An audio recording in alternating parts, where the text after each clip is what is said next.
उन्हीं ने पुकारा, सो जाना हमने दोबारा।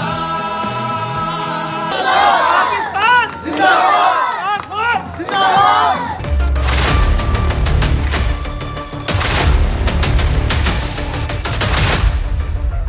मैं हूं साबिर गौरी और आप देख रहे हैं 7 न्यूज़। नाजरीन, आज हम मौजूद हैं अनारकली, जहां पर अंजुमन तहफ़्फ़ुज़ ज़रगरा के जश्न आज़ादी के हवाले से एक तकरीब मनाई जा रही है।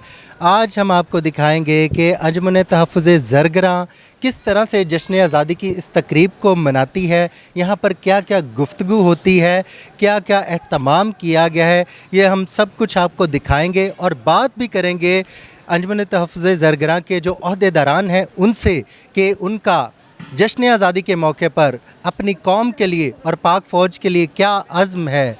आइए हमारे साथ रहिएगा। पाकिस्तान जिंदाबाद, पाकिस्तान जिंदाबाद, जिंदाबाद। इस वक्त अंजुमन तहफ़्फ़ुज़ ज़रगरा के सदर शेख जाहिद हमारे साथ मौजूद हैं। हम इनसे बात करते हैं, आप कौम को क्या पैगाम देना चाहते हैं? बिस्मिल्लाहिर्रहमानिर्रहीम। पाकिस्तान जो है एक अल्लाह ताला का बड़ा अनमोल तोहफ़ा है। सिर्फ पाकिस्तान की आवाम के लिए नहीं, ये तमाम उम्मत मुसलमान की आवाम के लिए जो है एक अनमोल तोहफ़ा है। यानी तमाम जितने भी इस्लामी ममालिक हैं ना, जब हम शुरू होते हैं तो बराबर बराबर, जैसे Afghanistan, Iran, Turkey, Azerbaijan, Indonesia, ये सारी जो है ना सरहदें, यानी एक ये पूरी पट्टी बन जाती है।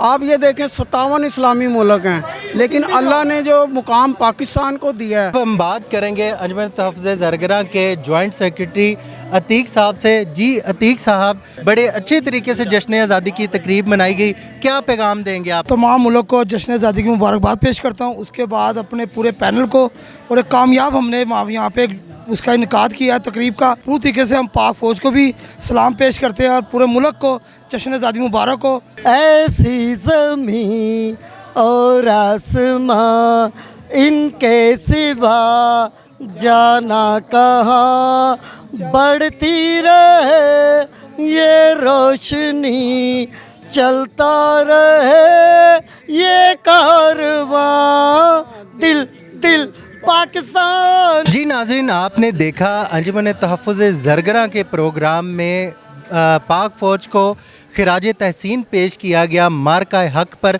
बेशक हमारी पाक फ़ौज एक नाकाबिल तस्ख़ीर पाक फ़ौज है, हमें हमारी पाक फ़ौज पर फ़ख्र है, और हम अगर सुकून की नींद सोते हैं तो इसके पीछे हमारी पाक फ़ौज है जो सरहदों पर हमारी हिफाजत करती है। इसके साथ ही अपने मेज़बान साबिर गौरी और कैमरामैन इमरान आरिफ को इजाज़त दीजिए। अपनी राय भी कमेंट सेक्शन में ज़रूर मेंशन कीजिएगा। देखते रहिए 7 न्यूज़।